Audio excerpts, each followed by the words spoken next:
Who immediately respond to your text are not desperate. People who immediately respond to your call are not desperate. People who are always there for you when you need them are not always free or jobless. Maybe they understand how it feels to be ignored.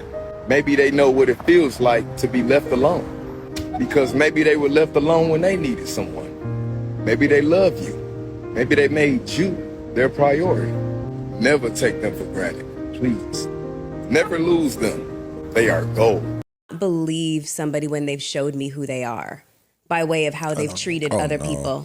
I believe. But why? But why? Where does that come from? I think it came from a place of arrogance. Me thinking that you could change me, alter. Exactly. Me thinking that my interaction with them, or me being a good friend to them, or me choosing to understand them in a way that nobody else gave them the same level of grace, would alter that person's character when they've showed it to me. Women. By way. Yep. Yo, people don't change. Yeah. I think that's a more of a woman thing. I think Y'all are nurturers and y'all be trying to change a bad apple into a fucking cantaloupe. We do that as men sometimes too, though. Not as much. not like us. Some of you creators out there think you're great and bomb diggity at is not where you're gonna end up being great and bomb diggity at. I'm a prime example of it. So great that we all got plans for ourselves. But when we say the cream rise to the top, we're not talking about professions and numbers. We're talking about humans and people. Greatness. Just internal Greatness being in you. Yes. It's on you to adapt. Hey, you feel like you the master chef and it didn't work out. Niggas ain't fuck with that roster pasta like you thought. Okay.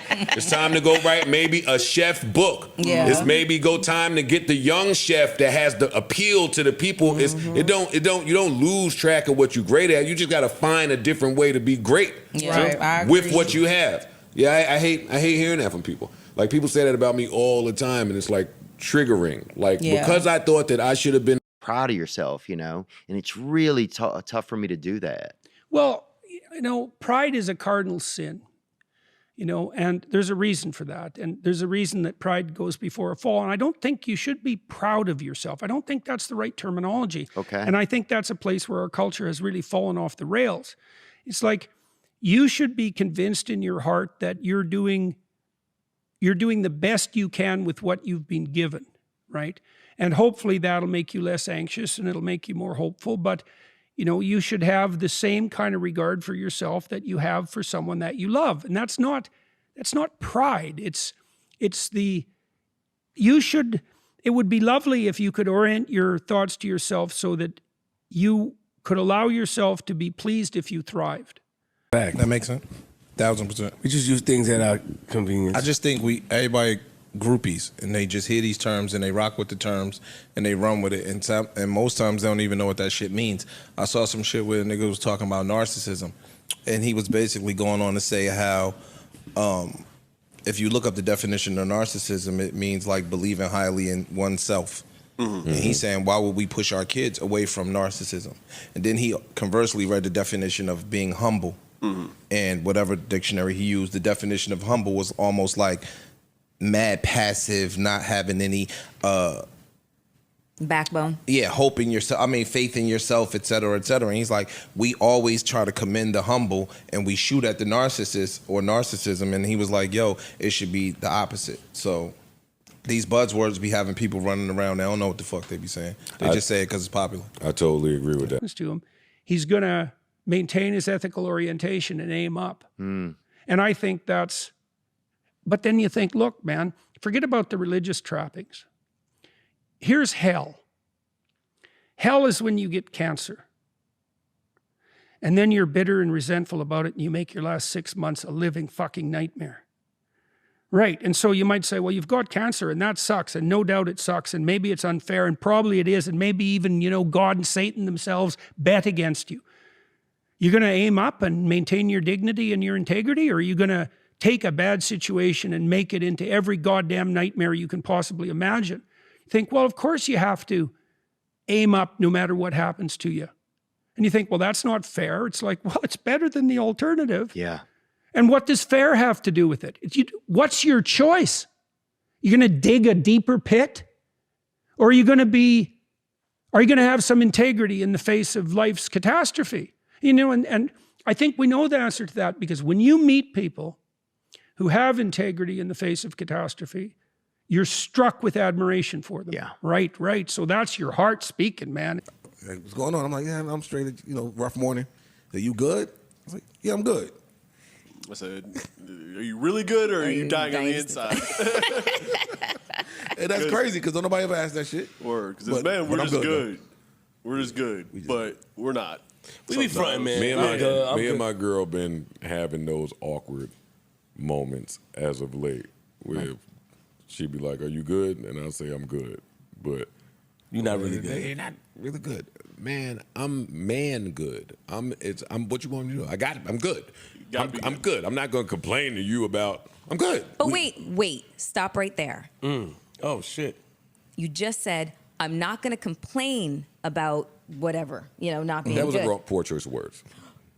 That was a poor choice of words. Because I was gonna say, It's not complaining. It's being expressive. yeah, because I was gonna say, like, one of the complaints I hear from men is that you feel like you don't have the outlet in order to be able to express when shit really isn't good. But it's like, but if you always say, nah, I'm good and I feel like I can't, and we're like, we want you to, it's like It's a tug of war within because you also don't want certain people to not see you good. Exactly. It's inside us. It's a machismo thing. It's a machismo thing. Yeah.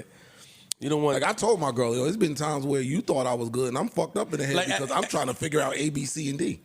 Listen, I can't multitask trying to balance not being good and also let you know all the ways I'm handling not being good. Exactly. I'm in the middle of handling I'm this. handling this. Yes. And I can't pause to get to tell you how I'm dying inside. And no disrespect, anyway, mental health, but we bipolar. Meaning, like, when we want you to care, we want you to care, and that's the times you don't care. But when we say we good, like, it's just shit that we got to take it within ourselves that we can't express or explain at the moment because it's just some man shit we got to handle. I appreciate you for saying, acknowledging how fucking confusing it can be sometimes. It is. It's some man shit that you can't help me. You know what I learned? You can't help me in this moment. Whatever I'm going through, you can't help me. But you know what I learned? They appreciate even just being told that. Right. Like, just give me a little bit. Like, that right there will keep the smoke. And then on top of that, when we say give me a little bit, the next time when they get, you ain't gonna check on me? And we all talking from, like, we four men in relationships. I don't care what they putting in that shit. It won't be in me. Pause. Good pause. But you was big facts. I was big wrong. Oh, my nigga. Look at that. Accountability. Why everybody look down on just being wrong? Nothing. I appreciate it. Like, it's all right. It's all right. I'm not gonna get it. I'm not getting that shit. I'm not getting it again. I don't I'm have any done. regrets, but I'm not getting. It's not even regrets. I'm just done. Aren't they going back to us having to show proof of vaccination in restaurants and all? They are saying that they lean in into New Back to York? cooking. they leaning toward it. Yo, humans act so helpless. Oh, we won't be able to go to the Broadway play if we don't tell them the proof of vaccination. Oh, no Broadway. I know a tap dancing little nigga named Raheem. He nice. I will put that on YouTube. So if they want to make the case that, for example, my objections to the trans surgical mutilation of children, I believe that to be wrong. Like, I believe it's actually a crime against humanity. The reason I believe that, by the way, is the UN definition of crime against humanity. One of them is involuntary sterilization. My sense is that if you're a medical professional and you sterilize a child, that's involuntary sterilization because they are not qualified to give qualified consent, informed consent, as anyone with any sense recognizes. Yeah, they can't even go on a field trip without getting a signature, right? Or, you know what I'm saying? Yeah. Yeah. Right. So they can't. They can't go on like a Yeah, there are hospitals now. genital field trip. Yeah, well, there are hospitals now when they inform the children of what's going to happen. For example, if they castrate them, for example, they tell them, the girls, obviously they're not castrating the girls, they're just doing double mastectomies and sterilizing the girls, but they tell them that they might have to have their eggs stored because this is going to interfere with their fertilization. And if they ever want to have children, well, that'll be what they'll have to do. It's like, well, every 12-year-old is capable of, no kidding. No Scary. bloody It makes kidding. me sick thinking about it. It is absolutely despicable. I believe that the people who've done this should be in prison for the rest of their lives. Maybe he's a great guy to be around and Financial does a bunch of shit. convenience. No. Maybe he's great in all the ways, but sometimes wants to cheat a little bit. Well, then I don't really. If we've had this conversation, then it's not really cheating. If I'm But I'm what in if the you don't know. have the conversation? Because that's an open relationship. That's a different conversation for a different day. He's I think about he's pretty smooth. You don't put it in your face So or I- nothing. He might So go I out. think about this a lot and how much fidelity used to mean to me when I was, younger and in relationships and found out how he was cheating and how much it fucking hurt my heart and stuff like that. And I think that over time, I don't know, to me it just It's not as important. it's not that anymore. important. You know what I'm saying? Like if all the other factors are there and then there's the consideration of not having it in my face, you know what I'm saying? Then That's why it's confusing. I would like to. That's why it's That's confusing. one of the more honest. That's very takes honest. That dog. But when that's you why start it's getting older and you start realizing if a nigga is checking all of these other boxes, this box, no pun intended, is not as important anymore. That's something that society told you to go to your monogamy point. They go hand in hand. right. And Like men say the monogamy thing is not biological. Monogamy is not biological for men or women. yeah. It's not. It's something that was taught to us as proper and right. And now we do it because we do it to be in line with what society It's has the told us is social the proper- contract Yes. that we've all signed, quote unquote. And we abide by societal norms and traditions and rules and that sort of thing. When in actuality, a lot of societal, norms and traditions and stuff are an ill fit for some of us. Sure. You know what I'm saying? We're human beings. We're not a monolith. So for me, I don't know.